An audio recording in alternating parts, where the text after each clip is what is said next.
Buenas noches a todos, bienvenidos a los participantes y a nuestros invitados de honor de esta noche. Le paso la palabra a Enrique, que nos va a ayudar a moderar esta conferencia y bueno, empezamos.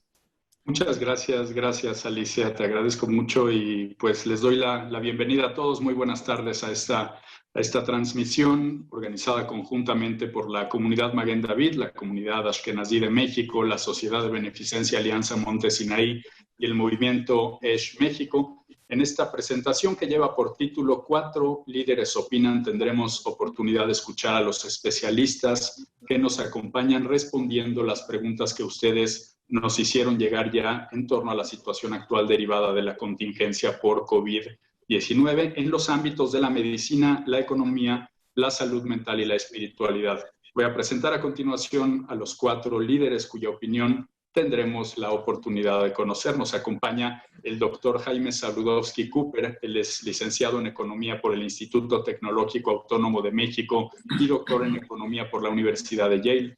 Comenzó su carrera en la Oficina de Investigación Económica del Banco de México, formó parte del Consejo de Asesores de Economía de la Presidencia de México, fue subsecretario de Negociaciones Comerciales Internacionales, fungió como subjefe de negociaciones para México durante las negociaciones del Tratado de Libre Comercio de América del Norte, lideró las negociaciones comerciales de México, así como los tratados bilaterales de inversión con diversos países, fue embajador de México ante la Unión Europea y jefe negociador del Tratado de Libre Comercio entre México y la Unión Europea. Es socio fundador y vicepresidente de ICOM Inteligencia Comercial.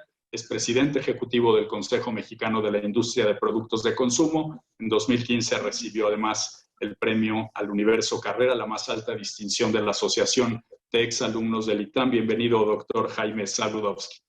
Le damos la bienvenida también al doctor Sergio Kershenovich. Él hizo las especialidades de Medicina Interna y Electrofisiología en la Universidad de Wisconsin y la especialidad de Cardiología en la Universidad de Arizona.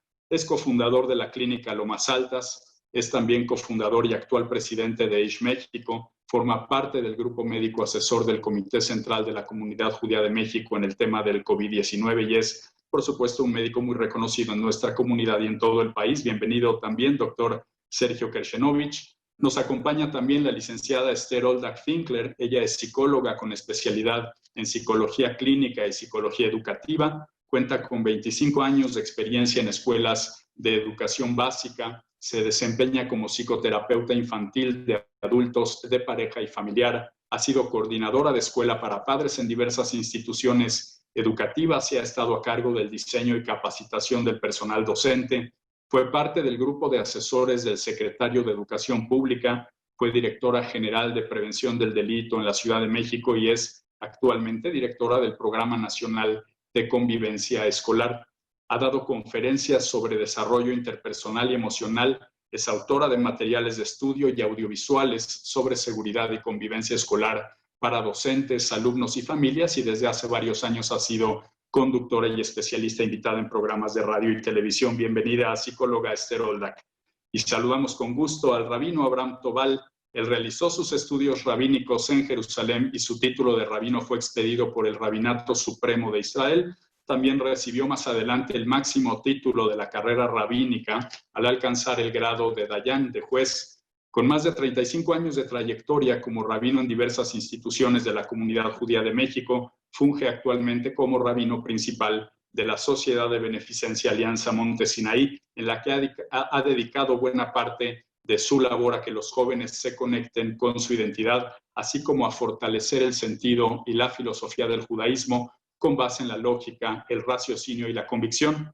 Ha participado en congresos rabínicos internacionales y ha dictado conferencias y seminarios en numerosos países. Ha colaborado con universidades y participado en foros sobre temas de actualidad en relación con el judaísmo. También ha sido invitado a distintos programas de radio y de televisión promoviendo siempre el respeto y la tolerancia entre los distintos estratos sociales, religiosos y culturales. Bienvenido, rabino Abraham Tobal. Me da mucho gusto saludar a los 4 y bueno, vamos a empezar con un tema general a decir de las preguntas que recibimos en los días previos, pues inquieta a la mayoría de los asistentes. Una pregunta general es cómo ven ustedes en términos generales, por supuesto, cada uno desde la perspectiva que le concierne la situación actual en relación con el COVID-19. Vamos a comenzar con el doctor Sergio Kershenovich. Adelante, por favor. Buenas noches a todos y agradezco a todos los organizadores la invitación. Llevamos 7 meses viviendo con este virus y se ha propagado por todo el mundo muy rápido. Llevamos ya hoy 11 millones de contagios y más de 520,000 muertes reportadas. Ha generado mucha incertidumbre, mucho miedo, mucha confusión, ha paralizado al mundo. Y lo que nosotros queremos ahorita es, de lo que ya conocemos, ver qué podemos utilizar para poder transitar mejor de aquí para adelante. 2 temas son muy importantes de conocer del virus. El primero es qué tanto contagia. Si nosotros comparamos el virus del coronavirus del 2002 con el que estamos viviendo ahorita, que es otro coronavirus, el COVID-19, los dos tenían la capacidad de contagiar cada paciente a 3 más. Para que se den una idea de lo importante que es esto, si uno contagia a 3 personas, después de 10 ciclos, si no hay ningún freno, ya se contagiaron más de 88,000 personas, si no pusiéramos ningún freno. Ahora, ¿qué pasó con el SARS y qué pasó con el COVID-19? Los dos contagian igual. El SARS, cuando se presentó y la gente tenía síntomas respiratorios, se pusieron de inmediato en aislamiento. Hubo nada más 8,000 casos en 8 meses y paró, porque solo transmitía durante la fase sintomática. Este que estamos viviendo ahorita, que es muy parecido en contagio, lleva 11 millones de contagios en 7 meses porque contagia durante la fase asintomática. Y muchos de los pacientes que tienen COVID cursan con fases asintomáticas. Esto es un problema muy serio esto, que hay que conocer. El segundo punto es que es potencialmente letal, especialmente en personas vulnerables. Por ejemplo, las personas mayores de edad, en Estados Unidos, el 60% de las muertes han ocurrido en personas mayores de 75 años. Hablando con el doctor Francisco Moreno, que ha liderado esta batalla del coronavirus en México, en el hospital ABC, 72% de los pacientes intubados son obesos. La obesidad es un problema muy serio sin importar la edad. No tiene que ser una obesidad mórbida. Con que sea arriba de 30 de masa corporal, ya es un problema serio. Y obviamente gente inmunosuprimida, con problemas cardíacos, problemas pulmonares. Pero 90% de los pacientes internados en el hospital son gente con vulnerabilidad. Hay un 10% de personas jóvenes que también llegan a tener que tener atención crítica, de cuidados críticos. Es muy importante conocer este tipo de cosas para poder entender cómo vamos a circular, ya que veamos cuánto tiempo va a durar, que me imagino vamos a platicar de esto en el transcurso de la charla, y también saber cómo vamos a poder circular de una mejor manera. Muchas gracias doctor, muy interesante. Había algunas preguntas al respecto. No es el virus más letal ni el más, digamos, el que mayores síntomas presenta, y eso lo hace todavía más peligroso. Realmente interesante lo que nos comenta, doctor. Vamos a escuchar ahora lo que nos comenta esta perspectiva general en torno a la situación actual, la psicóloga Esther Oldaca. Adelante, por favor. Muchas gracias, Enrique, y gracias a todos por la invitación. Qué importante que hayan incluido, Enrique, en esta plática una psicóloga, y cuando me invitaron me pregunté qué es lo que quisieran escuchar del área de una psicóloga y por qué invitaron a una psicóloga en esta plática del COVID. Y bueno, se me hace muy valioso que estemos estos diferentes especialistas y que hayan incluido a una psicóloga, porque casualmente cuando estamos hablando, y escucho las palabras del doctor, todo el tiempo estamos hablando de cuidar la salud, de cuidar el sistema inmunológico, de que es muy importante aislarnos, de que nos da miedo la muerte. ¿Y qué ha pasado a lo largo, que yo he ido haciendo el seguimiento, qué ha pasado a lo largo de todas estas semanas con la salud mental y con lo que yo voy a llamar en esta charla que vamos a tener la higiene emocional?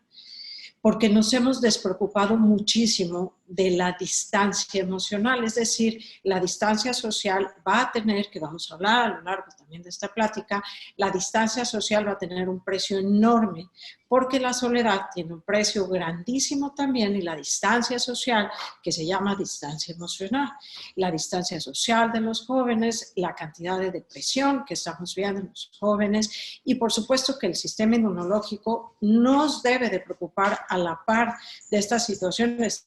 Estamos todos muy preocupados, por supuesto, por nuestra salud física, por aislarnos, pero ¿qué está pasando con la parte emocional? Porque a la par está corriendo una situación emocional que no estamos prestando atención, toda la distancia que está sucediendo por la escuela, el estrés, el burnout, de lo que ojalá tengamos la oportunidad de hablar, y esta higiene emocional que está sucediendo en las casas en que los jóvenes no pueden estarse viendo unos a los otros, la depresión, la cantidad de horas que los jóvenes están viendo la televisión, los juegos, la hiperirritabilidad emocional, y lo que es un hecho es que la soledad causa los mismos problemas físicos que el virus. Y esto pues no ponen un anuncio en ningún lado donde ponen como las cajetillas de cigarro, cuidado, la soledad o el aislamiento puede causarte un problema a tu inmunidad. Y es exactamente el mismo problema. De hecho, muchos estudios hoy en día están comprobados que el aislamiento y la soledad es el factor más importante que afecta a la inmunidad. ¿Cómo converger en una línea tan delgada para proteger el sistema inmunológico del aislamiento social? Creo que es muy importante este punto de vista desde mi cancha y ojalá que lo podamos abordar. Muchas gracias, psicóloga Esther Oldak. Yo también creo que si se hiciera hoy día una estadística de, digamos, de las perspectivas desde las cuales se ha abordado este tema de la pandemia, veríamos este margen de diferencia que habría enorme, por supuesto, entre los temas de salud física, el tema de las cuestiones económicas, la economía, por supuesto, global, también la que se vive día a día en las familias, en los hogares. Y a veces, me parece, no se pone suficiente atención también a los efectos en la salud mental que puede tener el aislamiento y las medidas que se están adoptando a raíz de la pandemia. Lo mismo sucede con la cuestión espiritual. Vamos a escuchar qué nos dice el comentario general el rabino Abraham Tobal, por favor. Buenas tardes a todos y me sumo a la felicitación a los que organizaron este evento porque considero que es de suma importancia en lo que estamos viviendo ver las cosas desde diferentes ángulos, porque es importante, como dijo el doctor, en primer lugar, obviamente cuidar la salud, como dijo Esther, la salud mental, la economía, y también la parte, así como hay que cuidar la salud física y la salud mental, hay que cuidar también la salud espiritual, porque es parte de nuestra esencia, es lo que somos, y ver qué enfoque correcto le damos a esta situación. Yo quiero hacer una breve reflexión, y no lo digo a modo de consuelo, pero si nos podemos observar un poquito la historia, vamos a ver que se vivieron épocas, pero dificilísimas, guerras que no podemos describir las consecuencias fatales que tuvieron, vivieron persecuciones, nuestro pueblo también muy fuertes, con consecuencias también muy graves, hambruna, enfermedades que no habían los medios que hoy tenemos, antibióticos y demás, y muchísima gente murieron. Hoy, gracias a Dios, tuvimos suerte de vivir una época donde tenemos, gracias a Dios, facilidades, abundancia. Vivimos relativamente con mucho confort y muchas comodidades. Bueno, obviamente que en la situación que nosotros vivimos, esto es algo muy fuerte y muy, muy difícil en relación a lo que estamos acostumbrados, porque si lo comparamos con situaciones de la historia, es algo bastante leve, que se vivió cosas mucho más graves. Si vemos nada más los millones que murieron en otras epidemias, de hace 100 años solamente de la española, etcétera, está bien, pero lo que quiero tratar de transmitir, que ahora sí desde el punto de vista espiritual, religioso, la vida tiene un sentido y es un reto para superarnos. Nosotros tenemos que, ahorita en esta oportunidad, aprender a desarrollar resiliencia y fortaleza. Justamente nos está poniendo esta situación este reto y entender que el sentido de la vida es encontrar propósito en la adversidad.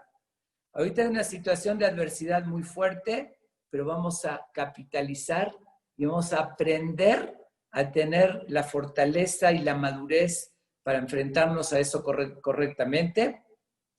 Y como dije, y dentro de lo que cabe con todos los adelantos de la medicina, con todo el confort que tenemos, relativamente es bastante, ahora sí, un precio bastante barato, porque si nos cuidamos con un poquito de responsabilidad y paciencia, vamos a salir adelante, vamos a lograr superarlo, pero tomarlo como justamente una oportunidad de superación, porque es enfrentar eso con madurez. Enfrentarlo y saber que es parte de la vida, toda la vida Dios nos creó, nos podía haber creado en las condiciones todas fáciles, sin libre albedrío, que no haya bueno y malo, todo perfecto, pero no tendría chiste la vida.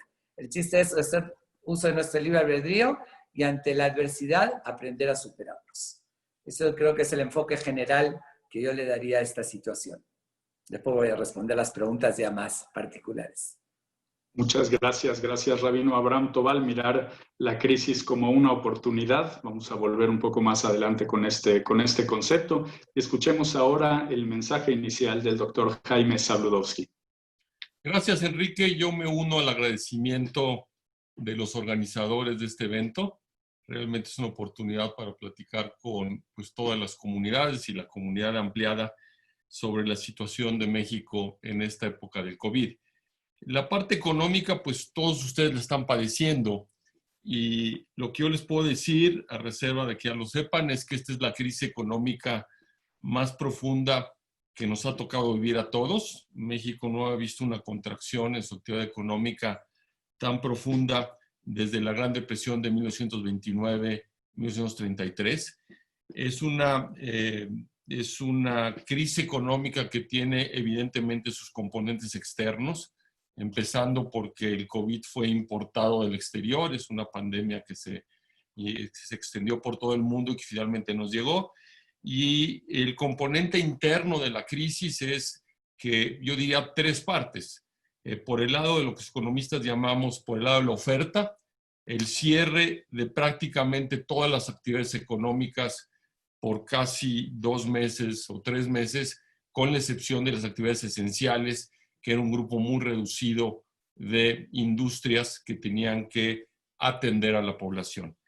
El hecho de que la economía se haya cerrado por el lado de la oferta implicó que muchas gentes dejaron de tener ingresos. Entonces eso le pegó a la demanda y hemos tenido niveles de desempleo, las últimas cifras es de más de 12 millones de gentes que están desempleadas o subempleadas. Entonces la pérdida de ingresos por parte de las personas que perdieron su trabajo, ya sea temporal o definitivamente, pues agudizó la crisis porque no hay poder adquisitivo. Y si a eso le agregamos un tercer componente que es una actitud muy conservadora por parte del gobierno mexicano para enfrentar la crisis, a diferencia de otros gobiernos que han sacado la chequera y que han ya sea dispensado impuestos o realmente gastado en grandes cantidades para compensar la caída de la demanda. En México no hemos visto esto. Algunos países, los países que claramente lo pueden hacer con más flexibilidad, como son los países desarrollados de Europa y Estados Unidos, niveles de gastos adicionales de cerca del 10% del Producto Interno Bruto. En México no creo que hayamos llegado a más de 1% de gasto adicional para enfrentar la crisis. Entonces, tenemos la combinación por el lado de la oferta, por el lado de la demanda, y luego, por supuesto, la contracción de nuestro principal mercado de exportación, Estados Unidos, que es una de las fuentes de crecimiento más importantes de México. Entonces, el COVID ha sido una tormenta sanitaria, sin lugar a dudas, pero también una tormenta perfecta en términos económicos. ¿Cuándo y qué tan rápido vamos a salir de la parte de la crisis económica? Pues en primer lugar va a depender de qué tan rápido salgamos de la pandemia sanitaria. Si esto es un efecto de una sola vez por todas y después de 3, 4, 5 meses de encierro se contiene la pandemia, la curva realmente se aplana, no como nos han dicho hasta estos momentos, pero realmente se aplana y no tenemos brotes de reincidencia aquí y en el exterior, pues estos podemos empezar a ver una recuperación relativamente rápida en el segundo semestre del año. Pero si por el contrario tenemos rebrotes en Estados Unidos, como aparentemente está empezando a suceder las últimas semanas, va a haber un repliegue, algunas de las actividades se van a volver a cerrar y entonces la recuperación va a ser mucho más lenta y mucho más aplanada.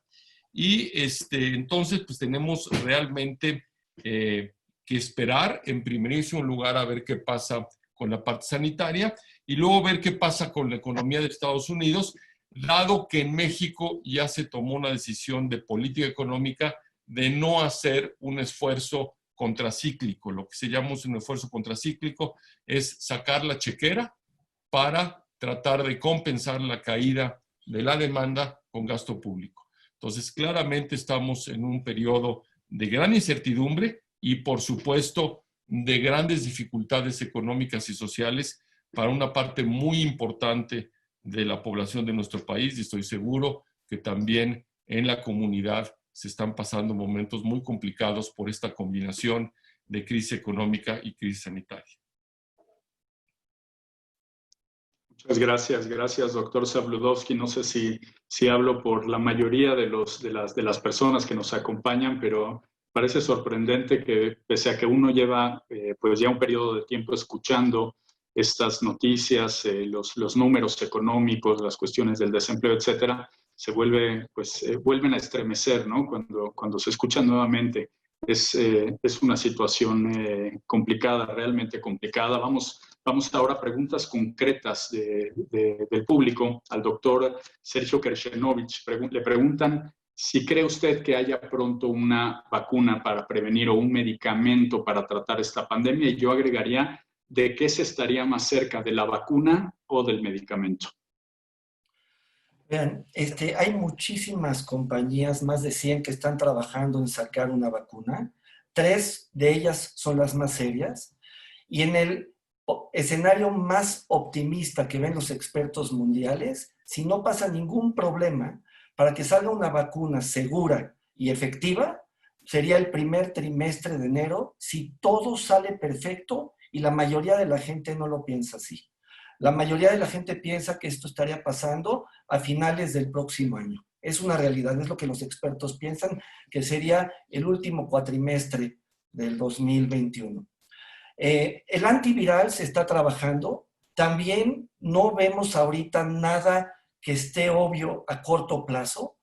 Y entonces yo quisiera aprovechar esta pregunta que considero importante para que entendamos dónde estamos parados. Esta pandemia va a terminar de 2 formas. Una va a ser o con la vacuna segura y efectiva cuando salga. Otra va a ser con una cosa que llamamos inmunidad en rebaño.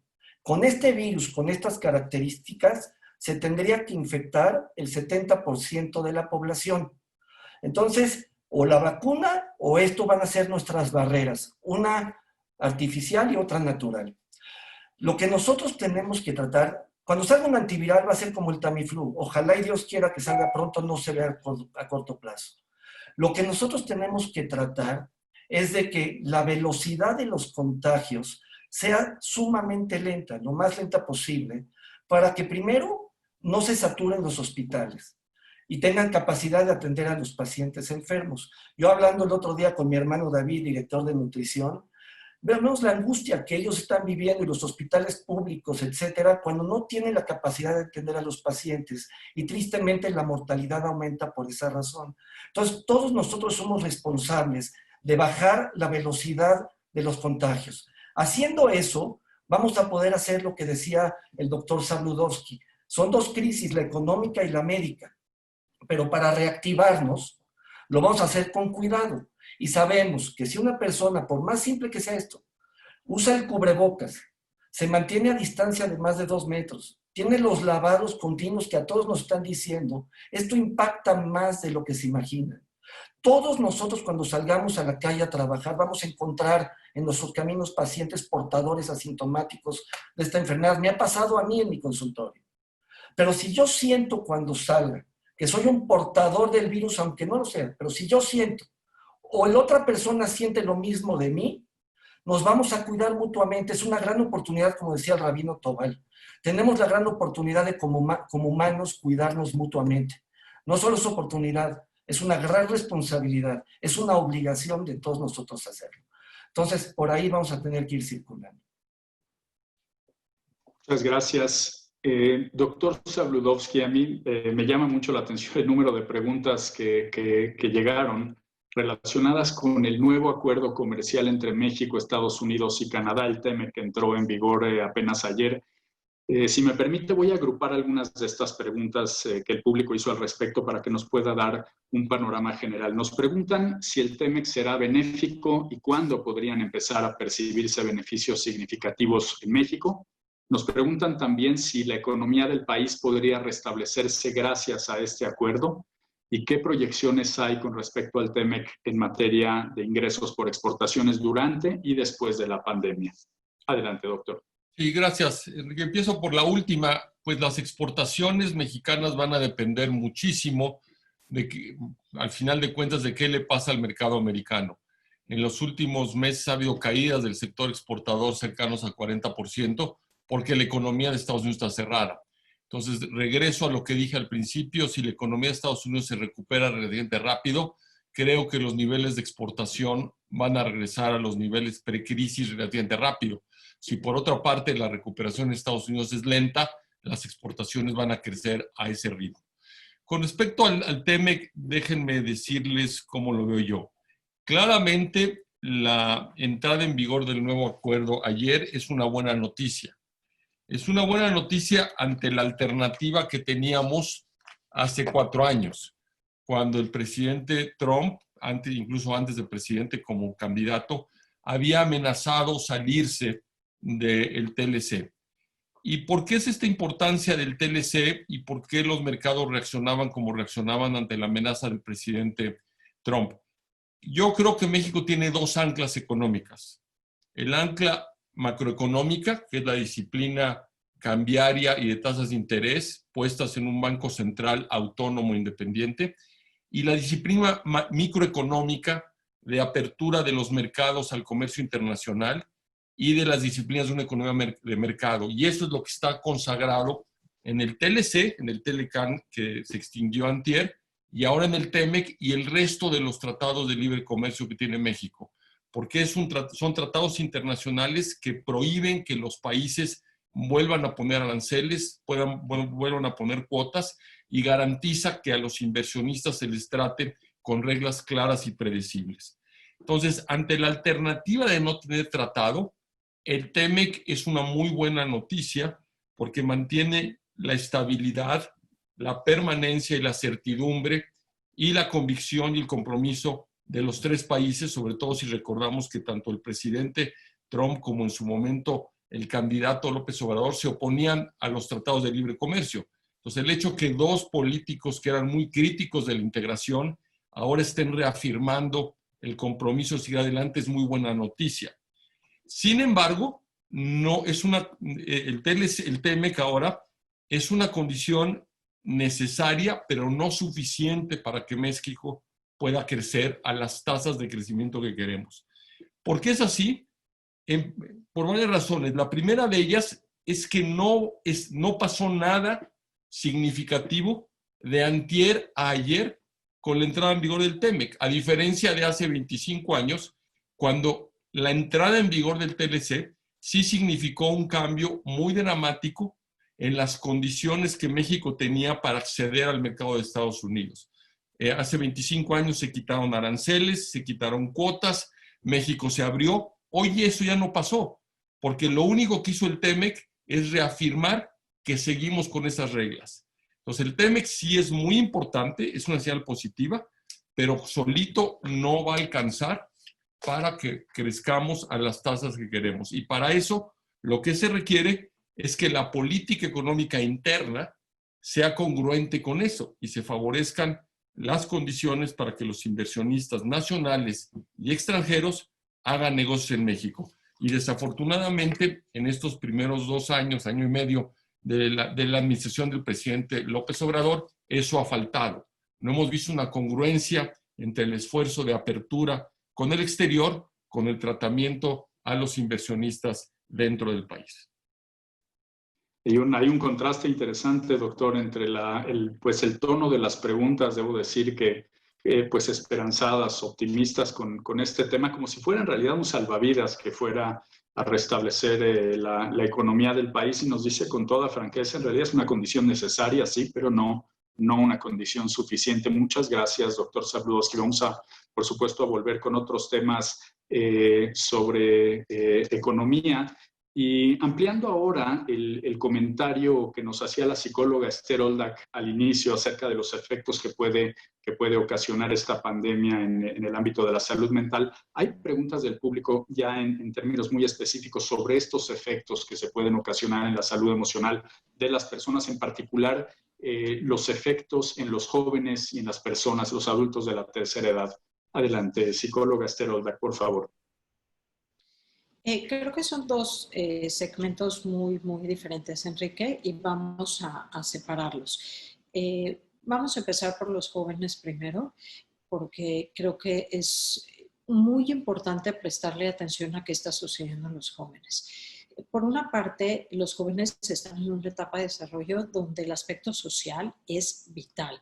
Es decir, se ha visto en numerosos estudios donde lo que más genera endorfinas, que son las hormonas encargadas de la felicidad, en los jóvenes son las relaciones sociales. Y no nada más en los jóvenes, sino en los adultos. Numerosos estudios han mostrado que la causa número 1 de muerte temprana, inclusive de salud emocional y salud física, el doctor Kersenovich no me dejará mentir, es las relaciones sociales, inclusive sobre el ejercicio y sobre cualquier cantidad de vacunas. Por eso es muy importante que le prestemos atención a la salud emocional a la par de la salud física. Son las interacciones sociales tan vitales para los jóvenes que en este momento no los están teniendo. Me pregunta hace unas semanas un joven, ¿dónde voy a conocer una mujer si quiero salir con ella y cómo voy a salir con ella? Una pregunta importantísima. ¿Cómo voy a tener una relación constante? ¿A dónde la voy a invitar? Que se oye muy trivial, pero son angustias que están teniendo los jóvenes. Y déjame te digo, Enrique, que en las últimas semanas he atendido a nivel profesional una cantidad de rumiaciones suicidas importantes de prestar atención en jóvenes desde 11 años hasta 24, importantes porque los jóvenes están empezando a deprimir y el estar tanto tiempo frente a los electrónicos, todos sabemos que la nueva tecnología es una adicción hoy en día formal, es decir, están frente a los electrónicos una gran cantidad al día para la escuela, aunque ahorita estén en vacaciones. Súmale la gran cantidad que ya estaban en los juegos, que son bastante agresivos, la mayoría de ellos, los papás no saben cuáles son propios para la edad, cuáles sí. Esto genera hiperirritabilidad neurológica, lo cual los tiene bastante agresivos. Algunos de ellos inclusive inducen a situaciones depresivas, a situaciones agresivas, están solos. Es un hecho que no se están comunicando los jóvenes, no es lo mismo, y es importante que la audiencia que nos esté escuchando sepa que la comunicación social no es lo mismo por un chat, así se ven, porque hay un proceso que se llama mirroring, a través del cual yo veo a la persona, pues si no a la cara, por lo menos a través de una pantalla donde puedo reflejarme y ver qué siente el otro y qué siento yo. En el chat todos sabemos que las emociones se traslapan, se malentienden muchísimo cuando yo escribo en un chat, por lo menos el que nos podamos ver en una pantalla, aunque no sea lo ideal, se genera este proceso de mirroring donde yo puedo ver lo que el otro siente. Cuando yo estoy a la defensiva, se genera esta cantidad de hormonas de ansiedad donde mi cerebro está como todo el tiempo angustiado, si va a venir la pandemia, si se va a aumentar, si no voy a ver a mis amigos, cuándo voy a ver a mis amigos, estoy desesperada por ver a mi novio, mi mamá no me deja, si me deja puedo verlo, puedo tocarlo, puedo no, cuándo voy a ver a mis amigos, y todo esto genera una cantidad de adrenalina y ansiedad. Estoy on guard, estoy todo el tiempo a la defensiva, esto genera adrenalina, como azúcar, no hago lo suficiente ejercicio y todo esto, todas estas hormonas que no estoy generando suficientes hormonas de la felicidad, del bienestar, que no puedo bajar la guardia, que las hormonas más importantes de la felicidad, y está mostrado, es a través de las relaciones sociales. Y esto es trágico porque se generan adicciones, porque yo necesito ver a través de qué genero endorfinas, o como azúcar, o juego videojuegos, o veo electrónicos, que eso es lo que genera endorfinas falsas, o tomo alcohol, porque los papás a veces yo encuentro en mis pacientes que están muy tranquilos porque dicen, qué padre, no están yendo a bares, no van a tomar, no van a fumar marihuana, pero no es verdad. Hay muchas adicciones que, de hecho, el consumo de alcohol ha aumentado bastante, pero hay muchas adicciones como los electrónicos, como las nuevas tecnologías, como comer, que sí son adicciones formales también. Y sí es bien importante, hay un aumento en la depresión importante que hay que prestar atención, y si bien sí hay que dejar los que estén en las redes sociales a los jóvenes, también hay que vigilar qué están viendo, el contenido. Papás de niños menores de edad, hay que vigilar la cantidad de horas que están viendo las comunicaciones, los electrónicos, hay que vigilar el contenido de los electrónicos, hay que ver síntomas de depresión en los jóvenes, irritabilidad neurológica, no hay que dejarlos así todo el día viendo la televisión, hay que darles estructura, hay que darle horarios, y creo que coincido con el rabino Tobal en que esta puede ser un arma de doble filo, porque no quiero poner el panorama tan negro tampoco. Creo que esta es una gran oportunidad porque la familia es una gran red social, Enrique. La familia también puede suplir esto. La familia también es una gran fuente de endorfinas, en donde si lo tomamos a favor, es una maravillosa oportunidad de convivir, de nutrirte de amor, de abrazos, de estructura, de comunicación, de emociones, donde si se encausa en comunicación, en expresión, en unión, puede ser una grandiosa oportunidad de comunicación, de unión, de amor, de endorfinas, pero hay que estar alerta y hacerlo, porque hay la famosa esta famosa soledad en compañía, donde yo he visto muchas familias que están, pero no están. Entonces hay que encauzarlo hacia una convivencia familiar propositiva donde emane felicidad, comunicación. Esto es en cuanto a los jóvenes. En cuanto a los adultos mayores que han estado muy aislados porque no todos tienen una pareja, sí tenemos que procurar que se sientan seguros, pero que no se sientan solos. Creo que yo, que he estado participando y apoyando mucho a María David, creo que necesitamos hacer este enlace donde las familias y los jóvenes apoyen a los adultos mayores porque se benefician ambos, y donde se sientan realmente acompañados, porque no todos le saben a la tecnología, porque como dije, la soledad los puede matar más que el virus. Y sí tenemos que estar muy atentos de nuestros adultos mayores, de no creer que no se nos vaya de la mano, que los estamos protegiendo, tenerlos aislados y ya. Necesitamos procurarles un bienestar emocional a nuestros adultos mayores. No basta con tenerlos en la casa, los necesitamos tener protegidos emocionalmente, darles un qué hacer y un propósito, y explicarles que ellos son nuestro propósito de cuidado, de bienestar y de protección, no nada más tenerlos ahí. Hay muchos adultos mayores en nuestra comunidad que están muy solos, que hablan consistentemente, y creo que si seguimos haciendo estos enlaces maravillosos que hemos hecho en la comunidad, donde los jóvenes se ocupen de los adultos mayores, es un win-win para todos.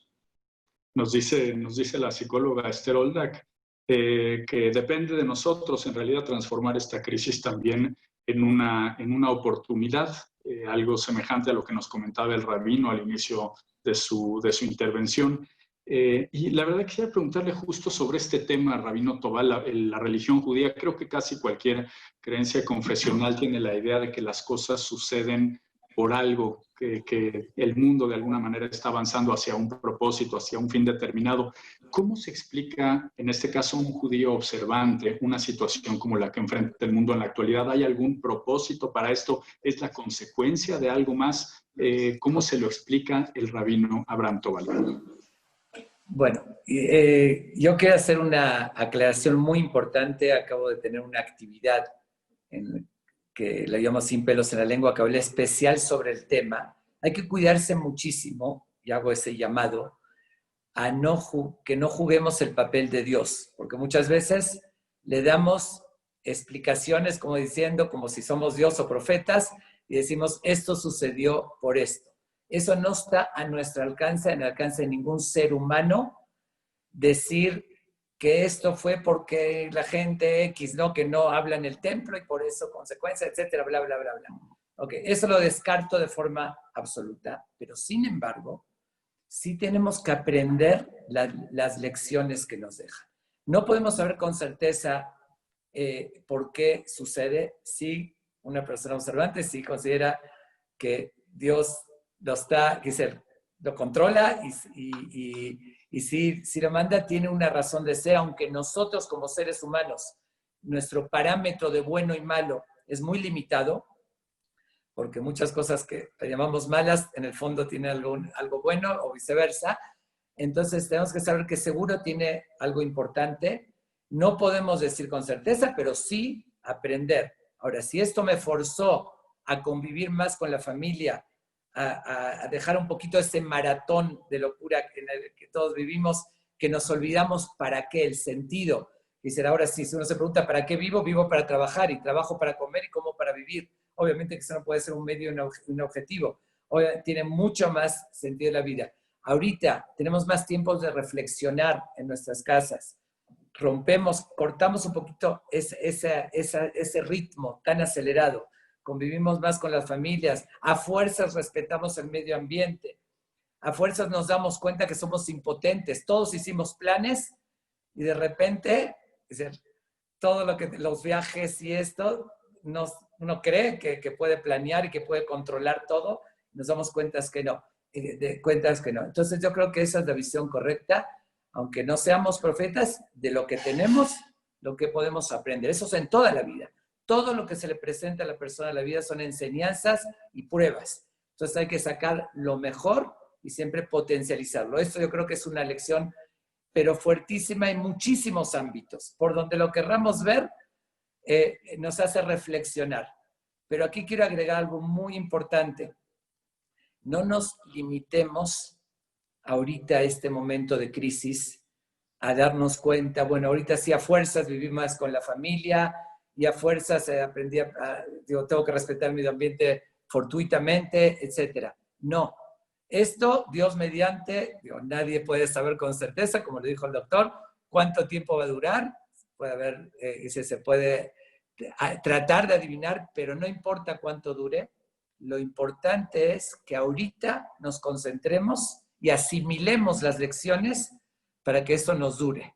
Para que no cuando termine nos olvidemos de todo, volvamos a la vida, a la rutina, a la vida normal, y algo tan fuerte que impactó el mundo, que en nuestro siglo no tiene precedentes, un suceso a nivel mundial de esta magnitud, pero que eso nos deje realmente una enseñanza a largo plazo, no nada más en el momento, como muchas cosas. Cuando uno tiene algún problema, está en crisis, se preocupa, ya pasó, ya se relaja y se lo olvidó totalmente. Ese es el llamado que hago, de que obvio que tiene una razón de ser, obvio que tiene muchas lecciones, pero lo importante, lo que está a nuestro alcance de aprender, lo asimilemos y que nos dure, que valga la pena, que haya valido la pena. Digo, bueno, no lo queremos, no lo buscamos obviamente, pero si ya existe, vamos a capitalizar lo positivo. Muy valioso respecto mensaje, a esa pregunta. Rabino. Muy valioso su mensaje. No darle necesariamente una explicación a los problemas, pero sí darle lo que depende de nosotros, un sentido, capitalizar, como bien dice, de alguna manera quitar esas tablas que tenemos delante como obstáculos y convertirlas en un trampolín, salir adelante, no solo a pesar de ellas, sino inclusive gracias a ellas, ¿no? Utilizarlas para crecer, para aprender.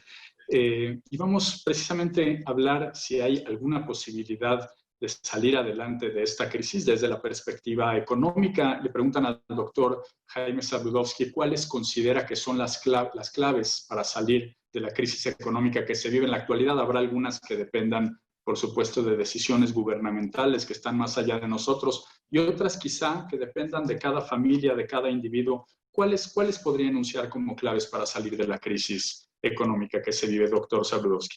Bueno, obviamente la parte macroeconómica, la parte de la actividad internacional y la parte interna van a depender. Es muy difícil que los individuos podamos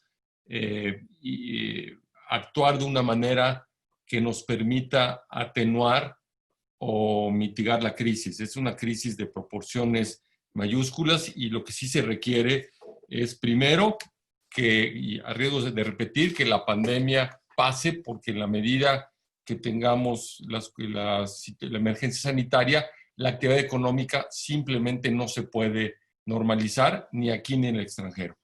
En segundo lugar, lo que hubiera sido muy deseable, y todavía hay oportunidad, es que el gobierno tenga una actitud más proactiva y más contracíclica, en el sentido de usar gasto público para realmente ayudar a que el impacto económico no sea tan grave como haya sido.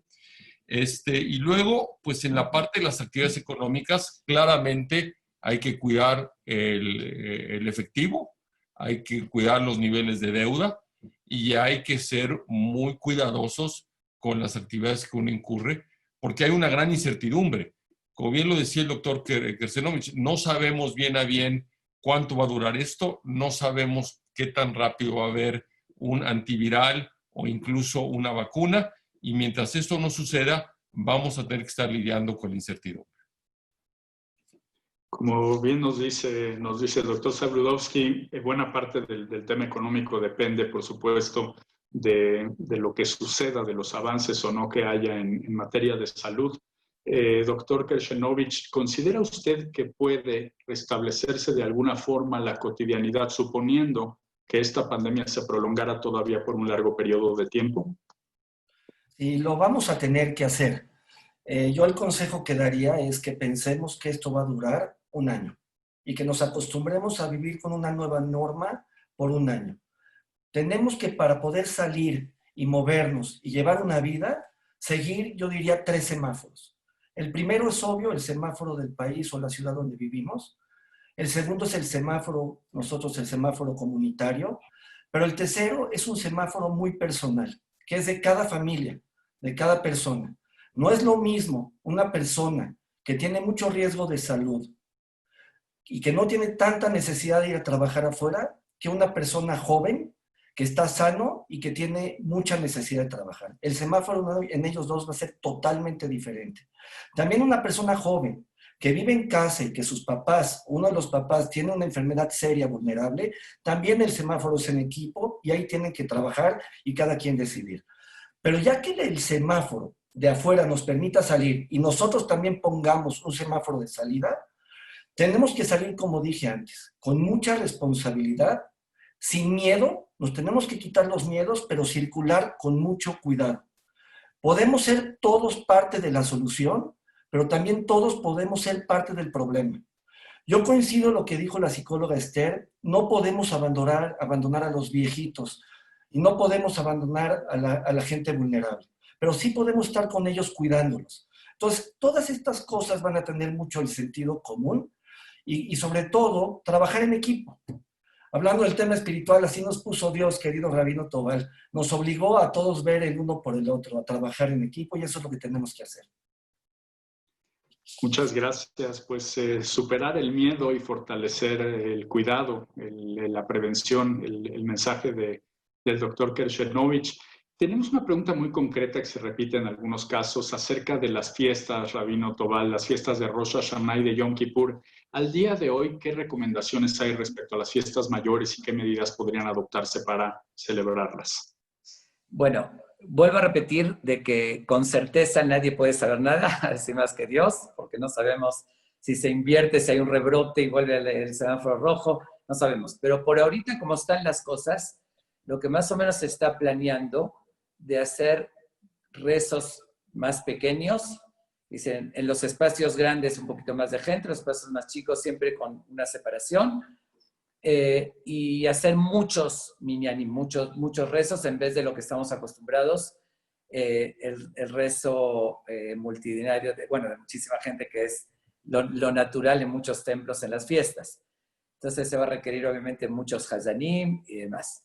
Pero sin embargo, yo quisiera dar una recomendación. Estamos preparando, de hecho, por lo menos en Monte Sinai, me imagino que en otras comunidades también, material para darle a la gente de orientación, pero aquí es donde quiero dar un mensaje. Dice, obviamente los que van a poder participar en los rezos, qué bueno, va a ser la rutina, como todos los años, pero hay mucha gente que es indudable, tanto la gente de tercera edad, como gente que tenga algún problema de salud, como diabetes u otros, que no van a poder asistir a los rezos. Okay.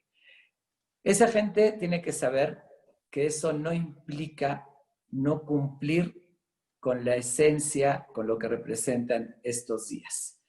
Yo digo algo que sucede mucho, que para mi forma de ver es la crisis que hoy en día atraviesa el judaísmo. El judaísmo tiene preceptos, tiene prácticas que está dividido en dos partes: el envase, lo externo, y el valor, la esencia. ¿Ok? Ambas son necesarias porque el envase mantiene también el líquido y la esencia. Pero hay una ventaja. Podemos tener lo superficial, que es más lo social, ritual, sin la esencia, pero me refiero, eso cabe, pero no cabe tener, me refiero, existen dos cosas, lo externo y lo interno, y la esencia. Lo más importante es la esencia.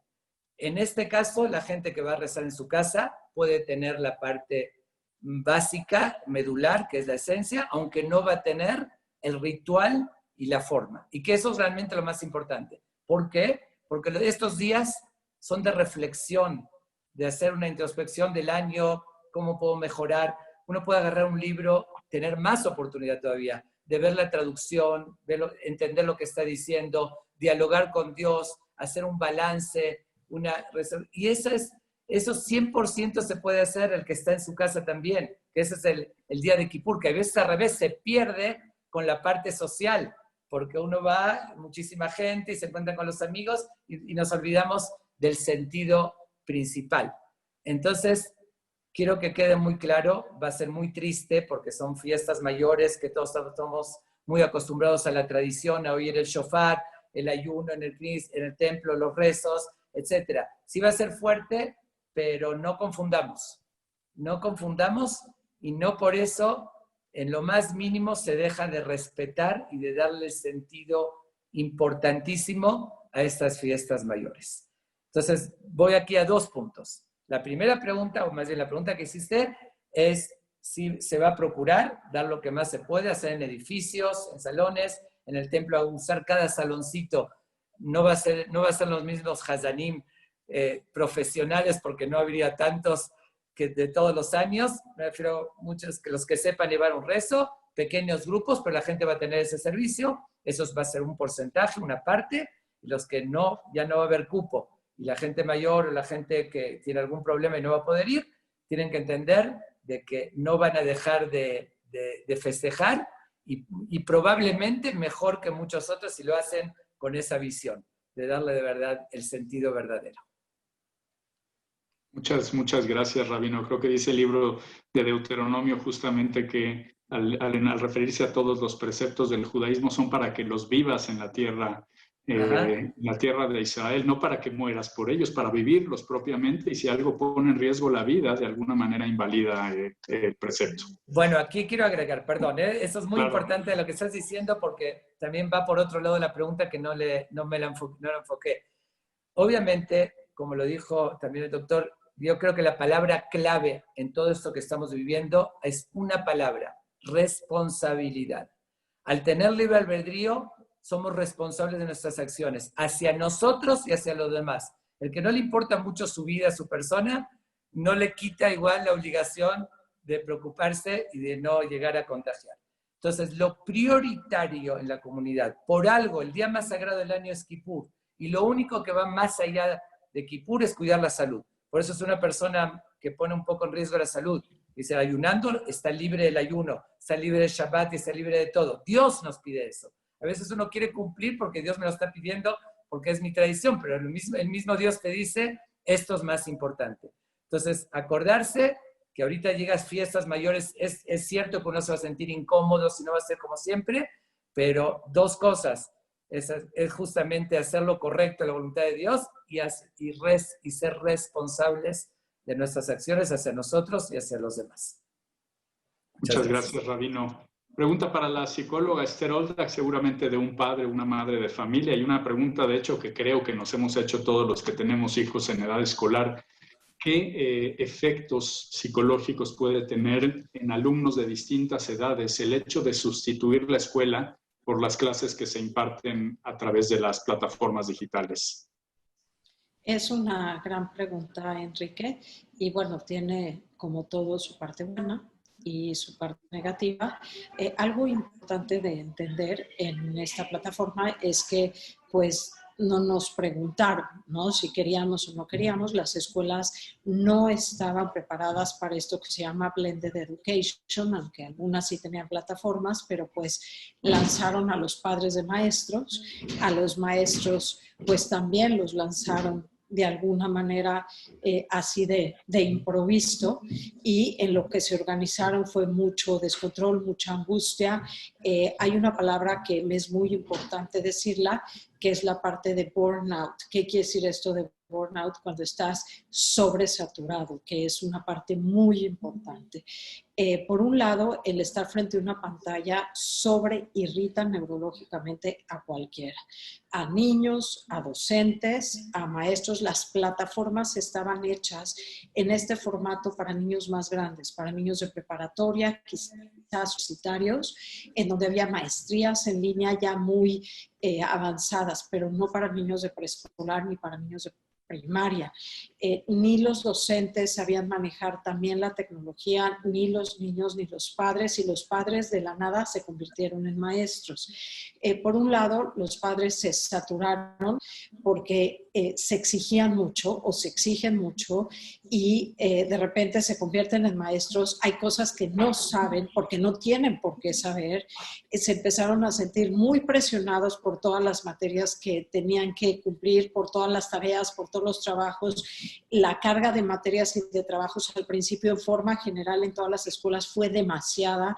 Luego le empezaron a regular, no sabían en qué ayudar. Una misma mamá tenía que ayudar a 2, 3, porque no, 4 veces, hasta 5 niños a la vez. No sabían por quién ir primero. Hay niños con déficit de atención, hay niños con hiperactividad. Se valoró muchísimo el papel de los maestros, dígase de paso, que tienen 30, no 2 ni 3. Y bueno, fue una locura. Poco a poco se fueron poniendo plataformas más digitales, más profesionales, lo cual ayudó muchísimo. Pero fue muy difícil el organizarse porque no se había previsto esta situación. Ahora, hay niños con todo tipo de cosas que les cuesta mucho más trabajo concentrarse frente a una pantalla y que después de un rato ya no pueden. Hay niños que necesitan lapsos de atención más cortos y que los papás los presionan demasiado y que tienen demasiadas expectativas de tienes que cumplir, porque se confunden, que es un problema en general con los padres de familia. Es decir, si yo tengo un 10 como niño, a mí me ponen la estampa de papá de 10, que es un problema en general que se da en las escuelas, donde los padres se confunden, y tu 10 es mi 10, y tu 8 es mi 8, y tu 5 es mi 5. Entonces empiezan a exigir los padres de familia demasiadas cosas a los niños se empiezan a saturar, ya no pueden. Yo sí vi al final ya que hay escuelas que acaban de terminar, los niños ya no podían más, ya no podían ver la computadora, estaban irritados, y además después se ponían a jugar. Muchos niños apagaban la computadora porque los sistemas, ahorita apenas están empezando a salir plataformas nuevas ideales para niños chiquitos. El hecho de que los niños en Estados Unidos, se vio este error y empezaron a obligar a los niños a ponerse uniforme, por ejemplo, a peinarse. Veías al principio a los niños con los pelos parados, sin bañarse, en la cama, sin estructura. Esto no ayudó. Y creo que un punto medular, Enrique, es que los niños, cuando están ansiosos, que es el mismo principio, el nivel de atención baja. Y esto es muy importante. Si un niño está ansioso, no aprende. Cuando tu cerebro está angustiado o porque no vas a aprender o porque no estás viendo a tus amigos. El micrófono con 20,000 personas no se oye, no sabes si te están viendo, si no, los maestros no saben a quién prestarle atención primero. Fue muy complicado al principio, aunque al final se fueron organizando mejor. Cuando un niño está angustiado, la ansiedad bloquea el nivel de atención. Entonces, uno de los grandes limitantes es que los niños no prestaban atención o estaban jugando con alguien más o se salían a la mitad del Zoom. Estas plataformas no estaban muchas diseñadas para este tipo de infraestructuras y bueno, estaba muchas veces la mamá trabajando en el mismo espacio, el papá en home office, todos en el mismo espacio, a su propio espacio, el hermanito chiquito jugando en la sala, el bebé llorando atrás, los chicos de universidades sin poderse concentrar, ves al perrito pasando por ahí, la maestra tratando de dar clases. Fue una situación realmente muy compleja para todos, el papá tratando de trabajar y bueno, pues fueron muchas limitaciones. Claro que de alguna manera pues sí tuvo su pro porque estaban protegidos. Fue un gasto de mucho ahorro de gasolina para muchos universitarios que no iban a venir, que no iban y venían. Creo que se valoró muchísimo, como te dije, el papel del docente. Los maestros se dieron cuenta realmente el papel tan fundamental. Fueron aprendiendo rápidamente. Creo que las escuelas judías merecen un aplauso en general enorme, porque se organizaron rápidamente con plataformas extraordinarias. Creo que es importante que las mamás bajen las expectativas y no les exijan tanto a los niños, porque no son maestras. Claro, no es a la y se va, pero tampoco pasa nada si el niño no pasa el año con excelencia académica. Veo a las mamás muy desgastadas, a los niños muy hartos. Creo que hay que medir, y esto es importante, los tiempos en pantallas, dejar que los niños corten lapsos de atiendo, descanso, atiendo, descanso. Son muy importantes los tiempos lúdicos, libres, el que el niño respire, el que el niño corra si tienen lugares al aire libre protegidos donde los niños también puedan correr, puedan jugar, no nada más estar frente a una pantalla está dañando los ojos, está dándoles dolor de cabeza y donde bajen un poco sus expectativas. No pasa nada si el niño no es el mejor, no pasa nada si no hace toda la tarea. Hay un término que a mí me gusta mucho y me gustaría mucho decírselo a las mamás, que se los digo mucho a mis pacientes, que es good enough mom. Con que sean mamás suficientemente buenas, con eso basta. No necesitan ser perfectas, de verdad. Con que sea una mamá estructurada y suficientemente buena, va a ser una mamá extraordinaria, porque hoy en día el mal de la época de los papás es la culpa. Todo nos da culpa. Sentimos que si el niño está mal, es nuestra culpa, que si algo le pasó es nuestra culpa, y de verdad no es así. Hay niños más fáciles de criar, niños más difíciles de criar, y en esta época lo importante es la salud emocional de los niños. Y quiero cerrar este bloque, si me permites, Enrique, diciendo que no es tanto la realidad de afuera, sino la realidad interna. Es decir, no importa lo que esté pasando afuera, cada papá y cada familia lo vive diferente. Y si la mamá está tan angustiada por lo que está pasando, el niño va a estar angustiado. Y el color con el que pinten los papás la situación va a ser el color con el que el niño lo vive. Y esto está demostrado en múltiples guerras. Entonces, no es tan importante la realidad externa, sino la realidad interna. Y los mismos papás tienen que preguntarse ellos mismos cómo lo están viviendo para que regulen sus propias emociones, porque si están rebasados ellos, así es como los niños van a vivir esta crisis. Y sí es bien importante que entiendan que ellos son el termómetro emocional de sus hijos y que lo puedan vivir, como dijo el rabino Tobal, a favor, y que entiendan que este equipo emocional y esta familia puede ser la base fundamental de una oportunidad para que salgamos adelante y de vivir una situación emocional muy a favor. Y no digo que la escuela pase a segundo plano, pero si saben más sumas o menos sumas, no es tan importante como que el niño esté estable y tranquilo, al menos creo que en este momento. Muchas gracias, psicóloga Esther Oldak. Tenemos muchas preguntas, lamentablemente muy poco tiempo ya en esta transmisión, así que si les parece bien, me gustaría escuchar pues un comentario final de cada uno de ustedes. Comenzamos con el doctor Jaime Zabludovsky, por favor. Perdón, primero que nada agradezco de vuelta la invitación. Como lo dije yo al principio, esta es una crisis pues muy seria. Claramente la recuperación va a depender en una parte muy importante de cómo evolucione la pandemia, pero también yo creo que hay un espacio para trabajar juntos, como dijo el doctor Kesenovich. Yo creo que hay que ir regresando a la normalidad de una manera responsable y cuidadosa, porque en la medida que vayamos normalizando la actividad económica vamos a poder aminorar el impacto de la crisis. Pero también, por supuesto, hay que estar listos para que esto pudiese tener picos y rebrotes que tendrían no solo implicaciones sanitarias, sino también implicaciones económicas. Gracias. Muchas gracias. Gracias de verdad, doctor Jaime Zabludovsky. Vamos ahora con el rabino Abraham Tobal, por favor, para comentarios finales. Ok. Bueno, yo quiero dar un consejo que ante esta situación tratemos de dejar de tener resistencia a lo que está sucediendo, adaptarnos, hacernos a la idea, así como hay muchos cambios a nivel históricos que de repente sabemos que todos tenemos que vacunar a nuestros hijos de la viruela y de esto, cuidarnos de ciertas cosas. Una persona que tiene diabetes tiene que vivir de cierta manera.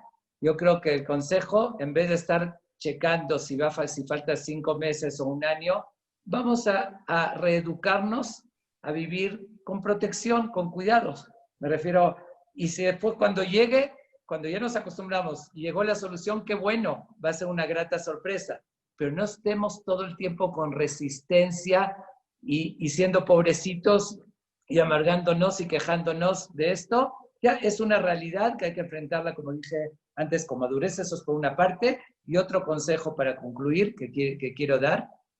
Yo sé que eso depende del nivel de fe de cada uno, pero no soportemos el peso, porque es un peso en todo, ¿no? En la soledad, en la salud, en la economía, en la parte emocional, como se mencionó, pero no lo hagamos solos. Si podemos compartir un poquito y saber que alguien nos lleva de la mano, que después de todo no estamos solos y tener un poquito de fe, acompañarlo, créanme que va a aligerar muchísimo. Ya no hablo ahorita desde el punto de vista religioso, sino de veras como un buen consejo, porque se alivia muchísimo. Si uno sabe, como nos dice en la Torá, que Dios nos quiere, como incluso dice,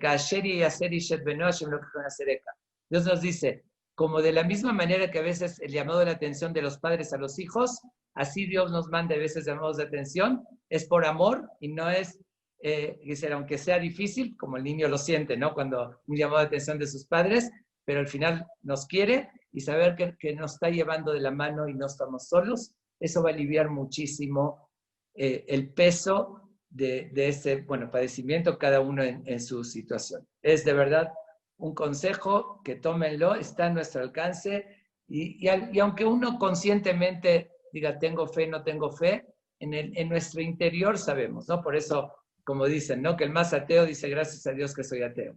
Entonces ahora sí vamos a decir gracias a Dios que Dios está con nosotros y no estamos solos y de esa manera se va a sobrellevar muy diferente. Quería decir más cosas, pero vamos a limitarnos porque ya, como dices, el tiempo ahora sí se acabó. Muchas gracias por la atención. Muchas gracias, de verdad, rabino Abraham Tobal. Le agradecemos mucho por su participación, por sus palabras. Vamos con el doctor Sergio Kershenovich, por favor, para comentarios finales. Sí, igual gracias a todos los organizadores por invitarnos. Yo quisiera terminar diciendo que esto va a terminar. Eso es una certeza, 100% va a terminar. El tiempo es nuestro aliado. Conforme pase el tiempo, las cosas van a ir mejorando.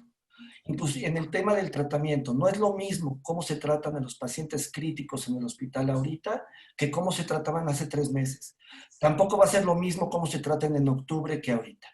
Esto va a ir mejorando, va a terminar y es el mensaje final que quisiera dar. Muchas gracias. Gracias, doctor Sergio Kershenovich. ¿Algo que quiera agregar, psicóloga Esther Olda, con un último mensaje con el que nos quedemos? Agradecer también por la oportunidad y para hacer un cierre yo quisiera decir que Me parece que para subir el sistema inmunológico también es igual de importante la higiene emocional y que en estos tiempos la mejor red social es tu familia. Con eso quisiera cerrar. Muchas gracias. Gracias de verdad a la psicóloga Esther Oldak, por supuesto a todos los especialistas y a ustedes por habernos acompañado en este evento, también a quienes lo hicieron posible, a los organizadores, la comunidad Ashkenazí de México, la Sociedad de Beneficencia Alianza Monte Sinaí, la comunidad Maguen David y el movimiento Esh México. Les agradezco mucho por haber estado con nosotros y muy buenas noches.